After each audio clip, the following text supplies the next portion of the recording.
Assalamualaikum warahmatullahi wabarakatuh. Halo semuanya, perkenalkan nama saya Desya Asrota Aina. Hari ini saya akan membawakan sebuah cerita, dan cerita ini saya ambil dari sebuah buku yang berjudul Kisah-Kisah Seru dalam Juz Amma karangan Ratna Dewi Idrus. Nah, dalam membawakan cerita ini saya tidak sendiri nih. Saya ditemani oleh Pak Idris. Pak Idris adalah selaku guru pelajaran agama Islam dalam sebuah sekolah. Kemudian ada Yahya. Yahya adalah salah satu murid dari kelasnya Pak Idris. Dan terakhir ada murid-murid kelas. Nah, kisah seru yang akan saya bawakan kali ini adalah kisah seru yang terdapat dalam surah Al-Fatihah, yaitu surat pembukaan dalam Al-Quran. Cekidot. Pak, mengapa di setiap rakaat dalam sholat kita harus membaca surat Al-Fatihah? Tanya Yahya kepada Pak Idris ketika jam pelajaran agama Islam. Kemudian Pak Idris menjawab, karena surat Al-Fatihah adalah surat yang wajib kita baca dalam sholat. Dan surat Al-Fatihah termasuk rukun sholat, sehingga ketika kita tidak membaca surat Al-Fatihah, maka sholat kita menjadi tidak sah. Dan tahukah kalian makna terdalam yang terkandung dalam surat Al-Fatihah? Serentak murid-murid diam sambil menggelengkan kepala. Mereka tidak tahu jawabannya. Kemudian Pak Idris melanjutkan, surat Al-Fatihah mengandung kasih sayang Allah yang luar biasa. Allah senantiasa ingin hambanya untuk berada di jalannya yang lurus.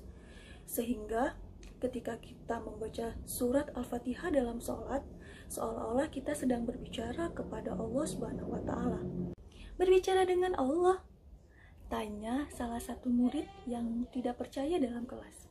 Kemudian dengan senyuman Pak Idris menjelaskan, insya Allah, Allah akan mengabulkan permohonan kalian dan menjadikan kalian orang-orang yang luar biasa. Wah, benar Pak. Kemudian apa yang kita bicarakan kepada Allah Pak? Tanya Yahya dengan tidak sabar kepada Pak Idris. Kemudian Pak Idris menjawab pertanyaan dari Yahya dan melanjutkan penjelasannya.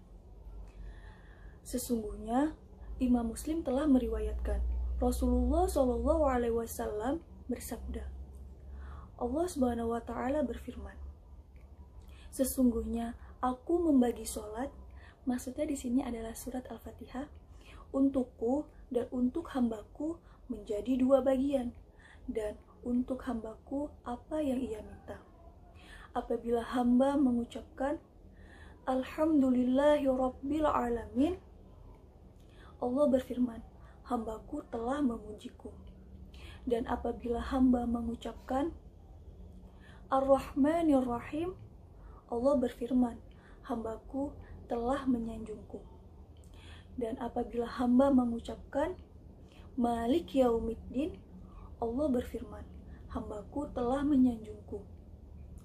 Dan apabila hamba mengucapkan Iyyaka na'budu wa iyyaka nasta'in, Allah berfirman, ini adalah antara aku dan hambaku, dan bagi hambaku apa yang ia minta.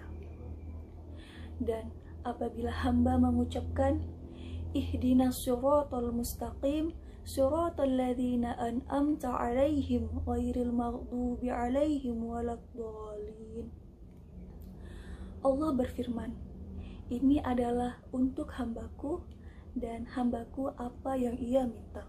Oleh karena itu anak-anak, Allah Subhanahu wa Ta'ala akan mengabulkan permohonan kita, yaitu jalan yang lurus insya Allah.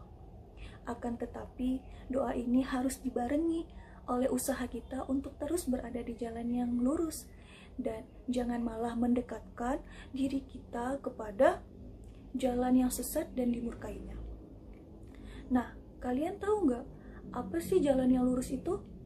Jalan yang lurus adalah jalan yang diridhoi Allah Subhanahu wa Ta'ala.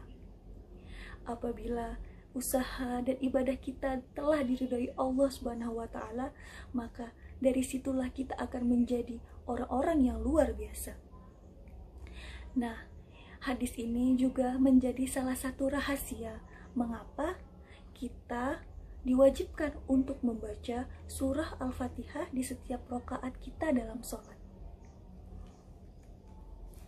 Mendengarkan penjelasan tersebut, maka anak-anak menjadi tahu makna dari surah Al-Fatihah dan berlomba-lomba untuk terus membaca surah Al-Fatihah dalam sholat dengan khusyuk di setiap sholatnya. Nah, sebelum kita tutup cerita ini, mari sama-sama kita membacakan surah Al-Fatihah. A'udzu billahi minasyaitonir rajim. Bismillahirrahmanirrahim. Alhamdulillahi rabbil alamin. Ar-Rahmanir-Rahim. Maliki yaumiddin. Iyyaka na'budu wa iyyaka nasta'in. Ihdinas siratal mustaqim. Siratal ladzina an'amta 'alaihim ghairil maghdubi 'alaihim waladdallin.